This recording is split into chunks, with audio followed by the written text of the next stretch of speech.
मारिए, ब्लॉक कीजिए ताकि इनका आईडी बैन हो जाए। हो रहा है ये शो में सब कुछ प्रॉपर एलविश आर्मी बुलाना भाई, वहाँ करेंगे। हेलो नमस्कार दोस्तों, आज का हमारा फर्स्ट न्यूज है भाई एलविश यादव से रिलेटेड। तो एलविश यादव के ऊपर भाई एक इंस्टाग्राम का इन्फ्लुएंसर है जो फीमेल है भाई, उसने एक बहुत ही बड़ा एलिगेशन लगाया है। तो क्या एलिगेशन लगाया है, कुछ दिन पहले आप लोग को पता होगा भाई कि ये जो क्रिएटर है ये गया था बिग बॉस के अंदर, और बिग बॉस के अंदर से ये बाहर जैसे आया था भाई, उसके बाद एलविश यादव ने इसके साथ पॉडकास्ट किया था और उस पॉडकास्ट में कुछ इसके साथ सवाल इससे रिलेटेड पूछा गया था। तो उसी से भाई वो खुश नहीं था। उसने बाद में पॉडकास्ट करने के बाद एलविश यादव को बोला था कि ये पॉडकास्ट को रिलीज नहीं करने के लिए, लेकिन एलविश यादव ने इस पॉडकास्ट को रिलीज कर दिया है। यहाँ पर मैं स्क्रीन पर लगा देता हूँ भाई। उसके बाद अभी इसका दूसरा पॉडकास्ट अभी रिलीज हुआ है, उसमें बोला है कि एलविश यादव ने ये जो भी किया है ये बहुत गलत किया है और उसके ऊपर वो एफआईआर भी है, सीरियस एलिगेशन भी मतलब लगा सकता है। तो आप लोग को क्या कहना है आप लोग कमेंट सेक्शन में बता सकते हो। और आप लोग जिसने भी लाइक नहीं किया लाइक कर देना, और जिसने सब्सक्राइब नहीं करके रखे हो सब्सक्राइब जरूर से कर लेना। यहाँ पर मैं क्लिप लगाता हूँ, आप लोग देख लो। और आप लोग का क्या कहना है कमेंट सेक्शन में आप लोग जरूर से ही बताना भाई। एलविश के पॉडकास्ट पर गई, मेरी जिंदगी का वर्स्ट पॉडकास्ट रहा है वो अभी तक।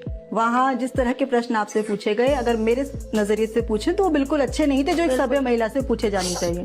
तो आपको क्या लगता है कि जो इस तरह के लोग हैं वो भी कहीं ना कहीं महिलाओं को नीचा दिखाने की कोशिश करते हैं? इस तरीके के पॉडकास्ट जो है ना बैन होने चाहिए, जहाँ पे औरतों को बुला के उनकी पर्सनल लाइफ को लेके जो है व्यूज के चक्कर में फिर तो तुम मेरी पर्सनल लाइफ का तुमने मजाक बना दिया। और मैंने उनको बोला था कि प्लीज आप ये पॉडकास्ट रिलीज मत करना, मेरी इमेज की बात है, बट उन्होंने सुना नहीं। मैंने यहाँ तक बोला कि I will take a league. Next news है रेबल किड से रिलेटेड। तो रेबल किड का कंट्रोवर्सी आप लोग को पता होगा भाई कि जो समय रैना का शो था इंडिया गोट टैलेंट, तो वहां पर गया था और वहां पर जाके भाई वो बहुत ही सारा मतलब गलत शब्द का प्रयोग किया था, जिसके बाद उसके ऊपर भाई एफआईआर किया गया था। बहुत सारे बंदे ने एफआईआर किया था, साथ में सरकार ने भी उसके ऊपर एक्शन लिया था, जिसमें कि सरकार की तरफ से भी एफआईआर हुआ था। उसके बाद उसका कोई ऐसा कुछ भी नहीं आ रहा था, नहीं वो उसके ऊपर कुछ बोला था। उसके बाद अभी फाइनली उसने भाई उसके ऊपर रिप्लाई दिया। उसने क्या बोला है तो यहाँ पर मैं क्लिप लगाता हूँ, आप लोग देख लो, क्योंकि उसको बहुत ज्यादा ही हेट मिला है भाई। उसने हेट कमेंट के भी आप लोग को दिखाया था और साथ में जितना भी उसका इंस्टाग्राम पर वीडियो कुछ भी था उसको सबको डिलीट कर दिया था। तो उसने क्या बोला है यहाँ पर मैं छोटा सा क्लिप लगाता हूँ, आप लोग देख लो। और आप लोग भी कमेंट सेक्शन में बताना भाई कि ये जो इसने किया है ये अच्छा किया था या नहीं किया था, और सरकार ने इसके ऊपर जो एक्शन लिया भाई वो सही था या नहीं था। आप लोग कमेंट सेक्शन में जरूर से बता सकते हो।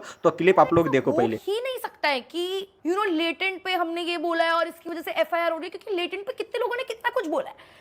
And so I am in complete delusion for the 5 hours that I'm shooting कि ऐसा कुछ नहीं हुआ है, ये सब फेक न्यूज है, किसी ने ऐसे ही छाप दिया होगा भाई, मान नहीं सकते इनकी बात। ट्विटर पे तो कुछ भी होता रहता है ये वो। And so I come back to my green room and my manager tells me कि listen Apurva, we have the lawyers on call. The FIR is real. There are going to be multiple other FIRs on you in the coming days. That's just how it works. अगले 2-3 महीने तक हमें कोई काम नहीं मिलेगा. No brand would want to be associated with us. I just need you to be calm. It's going to be fine. Also, you were getting a lot of hate and it's all very graphic hate. So you can't go back to your house because it's not safe. क्योंकि हो सकता है कोई तुम्हें attack करने आ जाए तुम्हारे घर पे, because तुमने अपना हाउस टूर डाला हुआ है, तुमने अपना व्यू डाला हुआ है. It's really easy to figure out where you live. And also there could be media posted outside your house. So do you have a place to stay where you can go?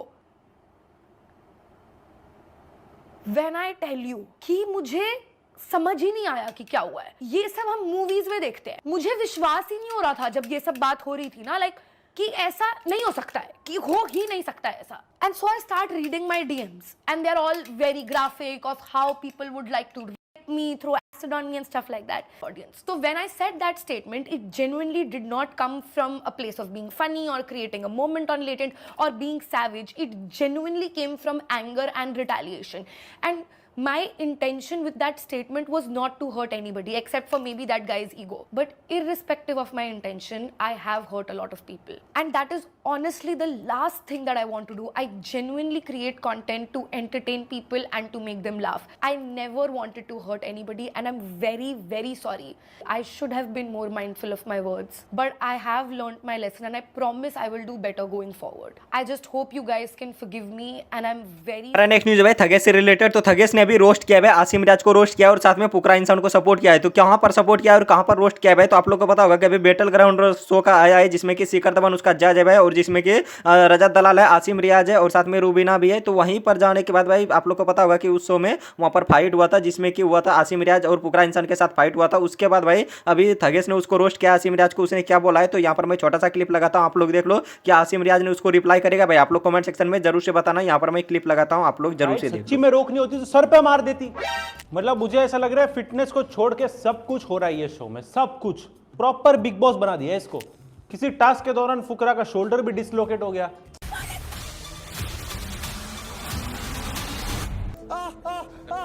मतलब मुझे समझ नहीं रहा इतनी मेहनत करने की जरूरत ही क्या है।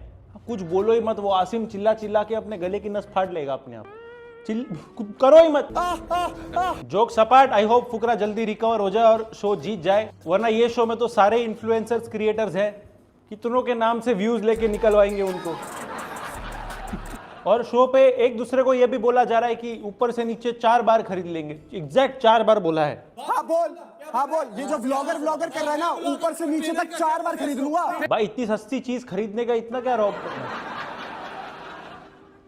बट आगे बढ़ने से पहले रेस्ट नेक्स्ट न्यूज भाई पूरब झा से रिलेटेड। तो पूरब झा आप लोग को पता होगा भाई कि एलविस यादव का मिमिक्री सब करता है। तो उसके बाद मिमिक्री करने के बाद भाई एलविस का जितना भी फैंस है, एलविस आर्मी, उसने बहुत ज्यादा हेट देता है भाई पूरब झा को। उसी से रिलेटेड भाई पूरब झा का एक पॉडकास्ट आया भाई, जिसमें कि उसने क्या बोला है और साथ में क्या वो एलविस यादव के साथ कुछ काम करेंगे। तो उसने क्या बोला है यहाँ पर मैं छोटा सा क्लिप लगाता हूँ, आप लोग देख लो। और एंग्री रिप्लाई किया है उसके फैंस के लिए भाई। तो उसने क्या बोला है यहाँ पर मैं क्लिप लगाता हूँ, आप लोग देख लो। आप लोग जिसने भी सब्सक्राइब नहीं करके रखे भाई, सब्सक्राइब जरूर से कर लेना, क्योंकि यहाँ पर सबसे पहले और सबसे फास्ट इंटरेस्टिंग न्यूज मिलता रहता है। तो आप लोग जरूर से सब्सक्राइब करके रख लो भाई। ट्विटर टॉक्सिक है भाई, बहुत टॉक्सिक है। मैं तो ट्विटर टॉक्सिक है, एलविस यादव की फैन आर्मी टॉक्सिक है। नहीं यार, उनकी आर्मी तो बेस्ट आर्मी, आई थिंक उससे बड़ी आर्मी नहीं है पूरे वर्ल्ड वाइड में। आई थिंक ईरान की आर्मी बहुत स्ट्रांग थी उसके बाद।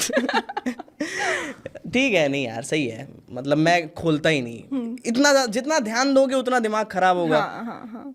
और वो बहुत बचकानी चीज़ ऐसे लिख देते हैं यार। तो मैं कहता हूँ यार ठीक है, कुछ मीनिंग ही नहीं है इन बातों की। अगर कुछ मीनिंगफुल हो, हाँ यार इसने तो बहुत डीप लिखा है यार, ये चीज़ तो गलत है, वो कुछ भी लिख देते। मैंने कहा ठीक है यार, कोई बात नहीं, ठीक है वैसे यार, तुम कभी खुश reply होना देने भाई। मैं नहीं खोलूंगा ट्विटर, तुम खुश हो जाओ, तुम अपनी फ्रस्ट्रेशन निकाल लो आज की, मेरे ऊपर निकाल लो, कोई दिक्कत नहीं है।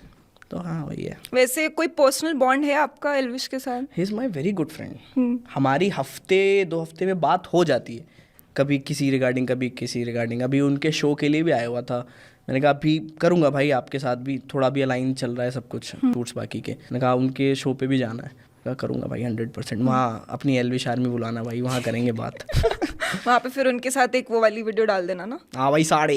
नेक्स्ट न्यूज भाई मनीषा रानी से रिलेटेड। तो मनीषा रानी अभी भाई बहुत ज्यादा ही एंग्री है। क्यों एंग्री है भाई? तो कोई एक यूट्यूबर है जिसने कि भाई अभी गाना बनाया भाई, जो भोजपुरी से ही है, और भोजपुरी में उसने गाना बनाया भाई, जो आप लोग को पता होगा कि मुस्कान ने किस तरह का अपने मतलब पति को भाई किस तरह से ड्रम केस, आप लोग को पता ही होगा। तो उसी से रिलेटेड भाई उसने बहुत ही उसके ऊपर भाई बलगर गाना बनाया हुआ। उसने क्या बोला है और क्या गाना लगाया है भाई, यहाँ पर मैं क्लिप लगाता हूँ, आप लोग जरूर से देख लो। उसी से रिलेटेड मनीषा रानी ने भी क्या कहा है, क्लिप लगाता हूँ, आप लोग जरूर से देख लो। आप लोग कमेंट सेक्शन में जरूर से बताना भाई कि जो मनीषा रानी ने बोला है वो सही बोला है, और जो भी वो गाना बनाया भाई उसको क्या करना चाहिए, सरकार की तरफ से एक्शन लेना चाहिए या नहीं लेना चाहिए, आप लोग कमेंट सेक्शन में बता सकते हो। मैंने अभी एक वीडियो देखा, एक भोजपुरी म्यूजिक चैनल है जिसने एक म्यूजिक वीडियो बनाया है, ड्राम में राजा, आप लोग सर्च कर लेना।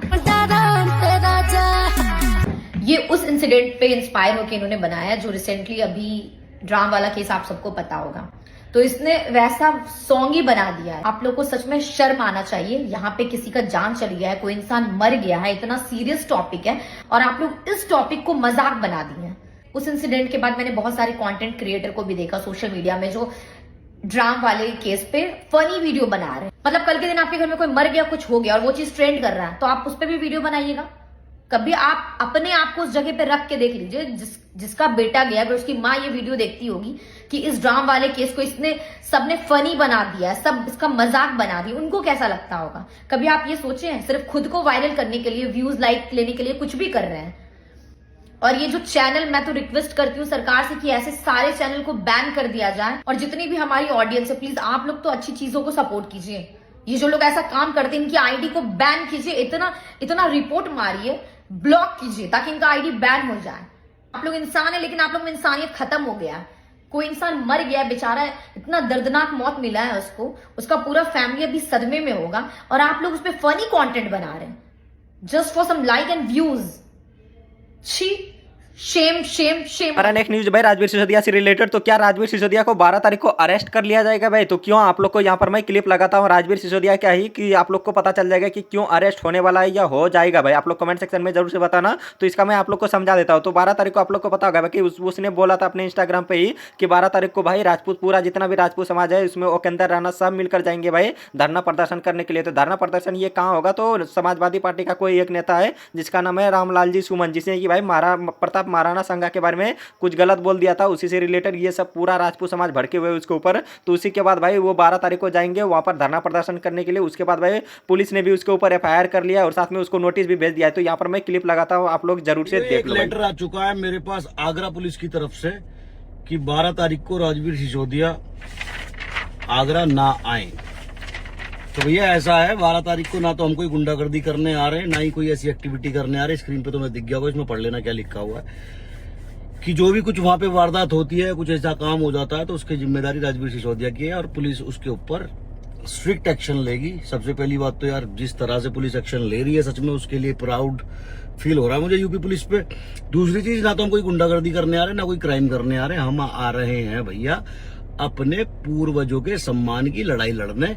और अगर इस लेटर से किसी को ये लगता हो कि राजवीर सिसोदिया आगरा नहीं आएगा तो ऐसा बिल्कुल भी नहीं है। मैं 12 तारीख को आगरा आऊंगा, पुलिस अपनी कार्रवाई करे, कोई दिक्कत नहीं है। हमें जेल में डालो, हम पे लाठीचार्ज करो, मैं पहले भी कह चुका हूँ, कोई हमें वो नहीं है, ठीक है। तो जिन्होंने भी लेटर भेजा भाई, घर पुलिस आई है आगरा से स्पेशली और ये लेटर देके गई है, कोई बात नहीं, पुलिस का पूरा सम्मान है, पुलिस अपनी कार्रवाई करे, उस समय कोई दिक्कत नहीं है। और अगर वहां कुछ ऐसा होता है तो उस पर जो भी कार्रवाई बनती है तो वो भी आप करो और सल्यूट है इस तरह के एफर्ट्स अगर आप कर रहे हो। दूसरी चीज ये कि जैसे मैंने 12 तारीख को आगरा आने वाली वो पोस्ट डाली, रील डाली, तो आगरा के कुछ छोटे मोटे कबूतर, कुछ छोटे मोटे चिलांडू कमेंट में ये लिख रहे कि आजा आगरा, तेरा भी इस तरह से इलाज करेंगे जैसे उपेंद्र राणा का हुआ था। पहली बात तो भाई उपेंद्र राणा का इलाज करने का धोखे से तुमने जो कर दिया ठीक है, अब की बार ऐसा कुछ होने नहीं वाला। दूसरी चीज भैया, हम तो सीधे साधे आदमी है, ना हम करते बदमाशी, ना हम देते किसी को गाली, ठीक। लेकिन बात जो इलाज करने वाली है, ये जो छोटे मोटे कि मेरा इलाज कर देंगे, मुझे मार पीट देंगे, तो भैया छोटा सा चैलेंज तुम्हें दे रहा हूँ, मारना पीटना इलाज करना तो बहुत दूर की बात है। देखो देख, ये ऐसे ऐसे छू देना, और तुम्हारी मम्मियों ने तुम्हें दूध पिलाया हो ना तो राजवीर सिसोदिया को सिर्फ ऐसे छू देना, 84 में लटकाऊंगा ले जाके, ठीक। तीसरी चीज ये है कि भाई इस सुमन को, ये जो भी नेता है चिलांडू, इसको दुनिया गाली बक रही है, पर मेरी नजर में ना गुस्सा तो इस पे है, लेकिन थोड़ी सी इसके लिए इज्जत भी है। इज्जत क्यों? कुछ ऐसा काम कर जाते हैं जिसकी वजह से भाई देश में, एक तो महाराणा सांगा की हिस्ट्री बहुत सारे लोगों को नहीं पता थी, बहुत सारे यूथ को नहीं पता थी, लेकिन जिस दिन से इसने अपमान करने की कोशिश करी है, इतनी तो किसी की औकात नहीं हमारे पूर्वजों की अपमान कर दे, लेकिन जिस दिन से इसने अपमान करने की कोशिश की है ना, वो उस दिन से पूरे देश को पता लग गया राणा सांगा जी कौन थे, उन्होंने कितने युद्ध लड़े। बहुत सारे राजपूत ऐसे थे जिनको हिस्ट्री नहीं पता थी, उनको भी पता लग गया। तो एक बार फिर से हमारे राणा सांगा जी अमर हो चुके हैं, पूरा देश जान चुका है, बच्चा बच्चा जान चुका है महाराणा सांगा जी कौन थे। तो उसके लिए भाई तेरा धन्यवाद। दूसरा ये कि राजपूतों के अंदर एकता जगा दी, सारे राजपूत जो सोए हुए थे वो भी जग गए यार, राजपूतों की जो यूनिटी है, राजपूतों का जो दबदबा एक बार फिर से कायम हो गया। तो भैया उसके लिए भी तेरा धन्यवाद। बाकी कल या परसों, हाँ 12 तारीख को हम आ रहे तो देखने लायक मंजर होगा, सारी दुनिया देखेगी। और भाई कल परसों का दिन 12 अप्रैल लिखा जाएगा इतिहास में कि इस तरह से इतने राजपूत इकट्ठा हुए थे। और जो पुलिस का लेटर आया भैया, ज्यादा लोग नहीं है, हम कोई 20-25 लाख लोग हैं। तो अगर आपके जेलों में इतनी जगह हो कि इतने लोग आप रख सकते हो तो भाई ठीक है, हम जितने भी राजपूत हमारे हैं सबको जेल में डाल देना, अगर इतनी जगह है आगरा के जेल में कि 20-25 लाख लोग उसमें आ सके, ठीक है। तो थैंक यू सो मच। और वो कहते ना भाई, दबदबा था, दबदबा है, दबदबा रहेगा। तो जय राजपूताना, जय माँ भवानी। और तैयारी कर लो, एक दिन का और समय है, कल आपको डिटेल दे दी जाएगी कैसे जाना, कैसे चलना है, ठीक है। तो भाई यूपी सरकार को और यूपी पुलिस को बहुत बहुत मतलब सल्यूट है जो इस तरह से कार्रवाई कर रही है। आप अपना काम कर रहे हैं, हम हमारा काम कर रहे हैं, और आप अपना काम अच्छे से करें, हम हमारा काम अच्छे से करेंगे। उसके बाद जो कार्रवाई होनी होगी वो देखी जाएगी। Thank you so much, love you सारे भाइयों को, बहुत सारा प्यार। और ये दिन यादगार हो जाना चाहिए भाई, मेरे तो दिल की बस छोटी सी है कि ये जो दिन है ना 12 अप्रैल, ये यादगार हो जाना चाहिए इंडियन हिस्ट्री में कि हाँ भाई